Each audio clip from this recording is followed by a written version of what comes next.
POCSO Act, Protection of Children from Sexual Offences Act. So before discussing about POCSO Act, let's first come to the news why this POCSO Act is in current concern. Ujjain, a place known for the holy temples. Recently, we got a very, what we can say, news, sad news, or you can name it anything, which prove that human can do the cruelty to any extent. A 12-year-old girl, when she went door to door crying for help after she was raped and left naked and bleeding, but no one came to help. When she went to doors and the doors, people were just watching, right? So this again showed that whether do we have some kind of humility with us, ethics with us. I'm not saying that this is for all, but obviously the CCTV footage has shown that the girl went from many kilometers crying, help, asking for help, but no one is coming forward to help him, unless only one train came for helping her.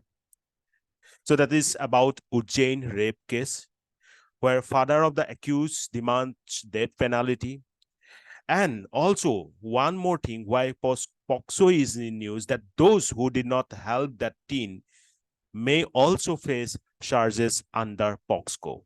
Means those who were not, who were being asked for help by that poor child, but no one helped her, they might also face charges under POCSO.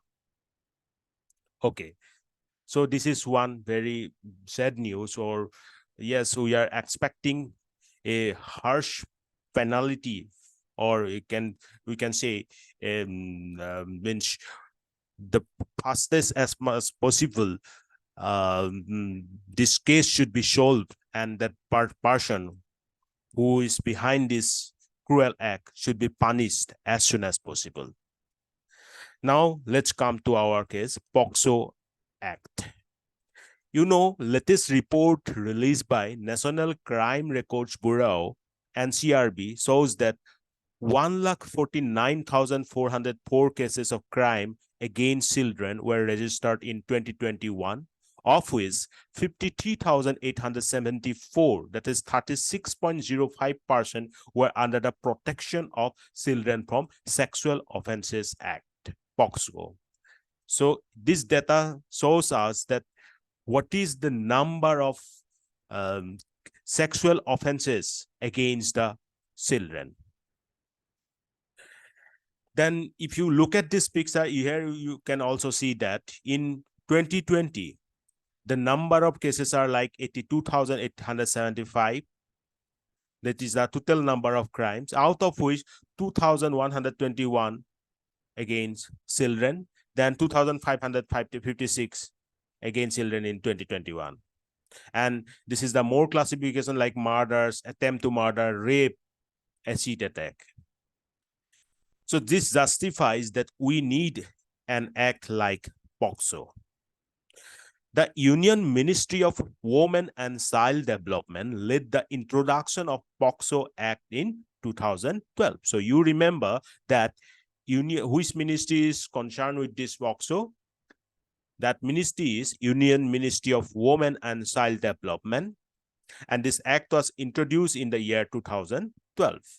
The act was designed to protect children from sexual assault, sexual harassment, and pornography offenses, as well as to provide for the establishment of special courts for the trial of such offenses. I just say that as fast as possible, or as means this Ujjain case, that particular person who has done this cruelty should be punished as soon as possible, and that is possible only through this type of special court.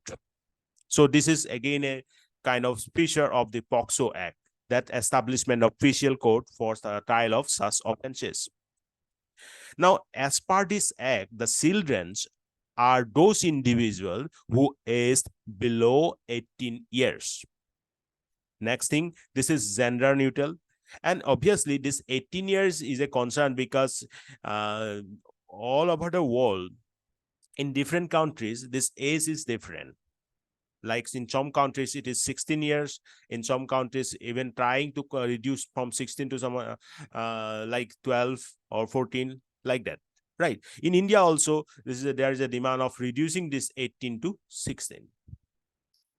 This act was amended in 2019 for enhancing the punishments for specific offenses in order to deter abusers and ensure a dignified childhood.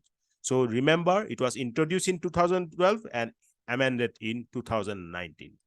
Child sexual abuse was prosecuted under the following sections of Indian Penal Code. Yes, we have to know the penal codes under this, like IPC 1860375. You just remember IPC 375. This is for rape. IPC 354, that is for outraging the modesty of a woman. Then IPC 377, unnatural offenses.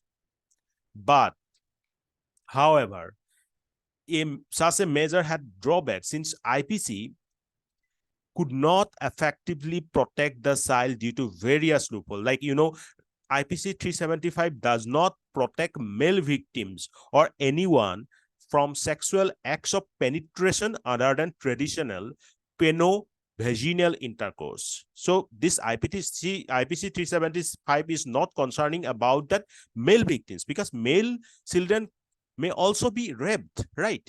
This is not just peno-vaginal intercourse.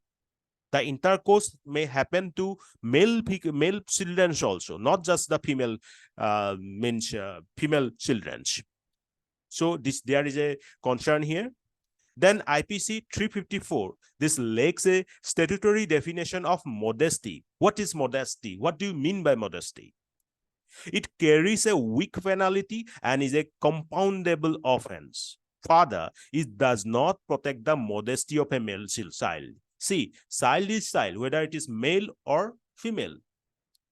Modesty may be associated or is associated to the male child also, and that is not included in the IPC section 354. That is again a concern. Then IPC 377, that is unnatural offenses. The term unnatural offenses is again not defined. It only applies to victims penetrated by their attackers' sex act and is not designed to criminalize sexual abuse of children. So this is again a concern. So we have just seen that IPC section 375 for rape, not including the male children or as male victim. Then IPC section 354 is not including the modesty of a male child. Then IPC section 377, not designed to criminalize sexual abuse of children. That is unnatural offenses. Here, these are the reasons why we need for a legislative reform with a specific Child Protection Act in mind. Means there should be an act which is truly concerned to the protection of child. So that's why this act being brought, right? Now, what are the features or salient features of this POCSO Act? First of all, this is a gender-neutral law. We just seen that in case of IPC, male and female, it is not gender-neutral. Means it is protecting the female, but what about the male? So we need a gender-neutral law, and POCSO Act is providing that. The POCSO Act establishes a gender-neutral tone for the legal framework available to child sexual abuse victims by defining a child as any person under the age of 18. Any person, maybe male or female, under the age of 18. Then, not reporting abuse is an offense. Any person except children in charge of an institution who fails to report the commission of a sexual offense relating to a subordinate is again liable to be punished. Means if you are not reporting that, you are witnessing that, but you are not reporting that, you are also liable to be punished. then no time limit for reporting abuse. A victim can report an offense at any time, even a number of years after the abuse has been committed. So there is no time limit for reporting the abuse. Then maintaining confidentiality of the victim's identity. The Act prohibits disclosure of the victim's identity in any form of media except when permitted by special courts established under the Act. So privacy is maintained. Some new obligation under the POCSO rules 2020, like any institution housing children or coming in regular contact is required to conduct a periodic police verification and background check for every employee. Such an institution must impart regular training to sensitize its employees on child safety and protection. The institution has to adopt a child protection policy based on the principle of zero tolerance for violence against the children. Now, POCSO Act's performance, if we compare it with respect to global standard, then we have a report like a 2019 Economist Intelligence Unit report. Remember, 2019 Economist Intelligence Unit report ranked India's legal system for safeguarding children from sexual abuse and exploitation as the best of the countries surveyed. On this metric, even India outranked United Kingdom, Sweden, and Australia also. And we also in Assam, we have witnesses that Assam government recently declared strict action against child marriage. The two legislation that are being used by the Assam government to validate these actions are protect this POCSO Act 2012 and also the Prohibition of Child Marriage Act 2006.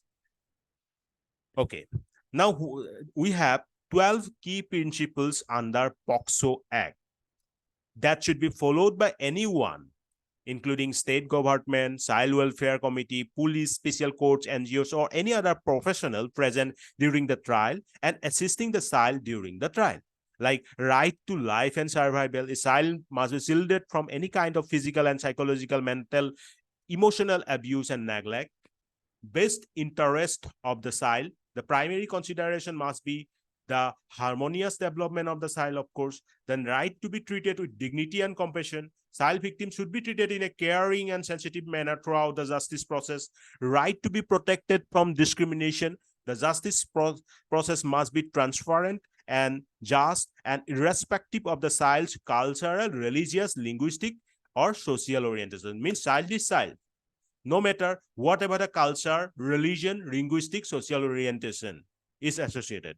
Even, in the Ujjain case, we have heard that child being raped is from some outside. Means one of the ministers said that the child who was raped is not from that particular Ujjain. She's from some another part of district or another part of India, right?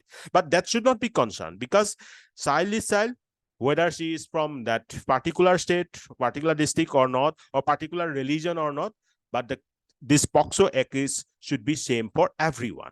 Then right to special preventive measures. It suggests that victimized children are more likely to get abused again. Thus, preventive measures and training must be given to them for self-protection. That is very needed, right? We always urge that the child should be taught some defense, self-defense mechanism, like either karate or whatever it is. Some self-defense means study, or some self-defense, what we can say, karate or any such type of self-defense mechanism should be taught to the children from the very beginning. And that should be that should be made part of the education system. Then right to be informed. The child victim or witness must be well informed of the legal proceeding. Then right to be heard and to express views and concern. Every child has the right to be heard in respect of the matters affecting him or her. Then right to effective assistance, financial, legal, counseling, health, social, educational services, physical, psychological recovery services, and other services necessary for the child's healing must be provided. And right to privacy. Child's privacy and identity must be protected at all stages of the pre-trial and trial process, then right to be protected from the hardship during the justice process, then right to safety and right to compensation. Now, apart from this, we have to, as a civil servant aspirant, you have to means look on this act, or look any act, either from the positive or from the negative. Means you have to not just either, you have to look at both sides, means from the positive on from the negative side also. Now, if we have discussed about the positive sides of this act, now let's talk about some kind of negative side, or you can say issues and challenges. First of all, low representation of women in the police force. If you look at the data, you will see a very low number of women force associated in the police. So that is a concern. We need more women police, right? Then lapses in the investigation is always there. Now there is a provision to record the statements using audio, video means. However, there are still reports of lapses in the investigation and preservation of crime scenes in some cases. So this should be taken into consideration. Then, despite the existence of such comprehensive child sexual abuse law, the scale of such abuse is staggering. According to a recent survey, 1 in every 2 children is a victim of sexual abuse in India. That is a very horrible data. 1 in every 2 children in India is a victim of sexual abuse. Furthermore, in the vast majority of cases, the perpetrators are known to the victims. I mean, those who are carrying out this type of heinous act, they are known to the victim. They are found sometimes relatives also. So causing the victim to be hesitant to approach authorities for redress.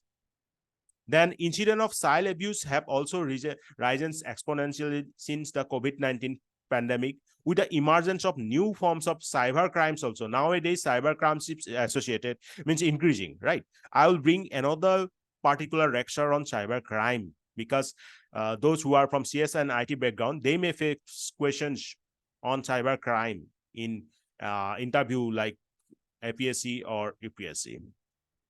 The general level of awareness or knowledge on the part of the minor girls and boys of the POCSO Act remains severely inadequate in the country. So awareness should be increased. Then child marriage is common among certain tribal groups in the country, so resulting in the criminalization of 17-18-year-old youths due to the lack of knowledge of the POCSO Act. So first of all, awareness should be increased, and in case of some certain tribal areas where they are not aware about this type of that under 18 they cannot go for marriage, so they do those marriages, and because of this POCSO Act, they may face some kind of penalty. So they should be made aware about that. And also, we always talk about that universal civil code, because this should be religion free. In certain religion, I'm not going to name that, this child marriage is okay, right? So that should not be the case, because to a certain period of our life when we have been called child, actually we need the development of the you can say mental capabilities, or you can say overall development. If the children undergo marriages, they may have been lacking some kind of such development because of those marriage or whatever the means responsibilities from the family. So this child marriage should be stopped, whether this is from Hinduism or any other religion, right? So there should be some universal civil code, according to me. Means not just I'm not saying that my opinion, but it is found that this should be some religious neutral act, right? And also we have seen that in case of POCSO, if you are going to report such cases, then what happens? Sometimes those persons who is reporting that case, he has to probe with evidence. So this is again a kind of burden that people think burden. If we are going to report this, then again we have to probe these things, and again if it is found false, then again we have to come under bar. So this type of thing should be minimized, right? So then only the number of cases against children who whatever are happening and people are reporting that will be increasing. That will be increased, right? These are the some kind of, you can say, issues and challenges with POCSO Act. Now, what will be the way forward? You know, in a recent High Court order from Karnataka High Court order, it has directed the State Education Department to set up a mechanism for educating students, at least from class 9 onwards, about the Act and its provision. Means students should be made aware about POCSO Act.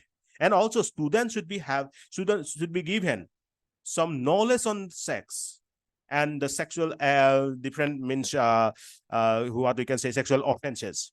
What is good task, what is bad task, that should be given. This knowledge should be given to the students, right? So Karnataka High Court has directed this State Education Department with respect to that, right? From the class 9 onwards, the student should be taught about POCSO Act and the different provision of it. Then second, that the government should provide adequate resources like funding, personnel to investigating agencies handling the POCSO cases. And that will help to ensure that the investigations are conducted in a timely and efficient manner. Many times we have seen that due to lack of fund, the cases are not going smoothly or is in a very slow pace. So we need more fund, and the government should provide that. Then setting up of special courts for POCSO cases can help to ensure that the cases are handled promptly and efficiently. Just I have cited the example of Ujjain rape case. So in such cases, we need some special court so that this type of investigation or this type of this case, means legal procedure should be done efficiently in a fastest way or in fastest process. And thereby that will help to speed up the trial process, and that can be, and it is very important for the victim and their family. So these are the way forwards you can mention. So this is again a very important article, or you can say very important act that you have to know if you are going to appear for some APSC or UPSC interviews, because nowadays after this Ujjain case, it is very high probable that this question on POCSO may be asked in the interview. So I hope it is clear to all of you. Still, if you need some extra discussion, you can comment me. We'll meet in the next class. Till then, thank you. Bye-bye.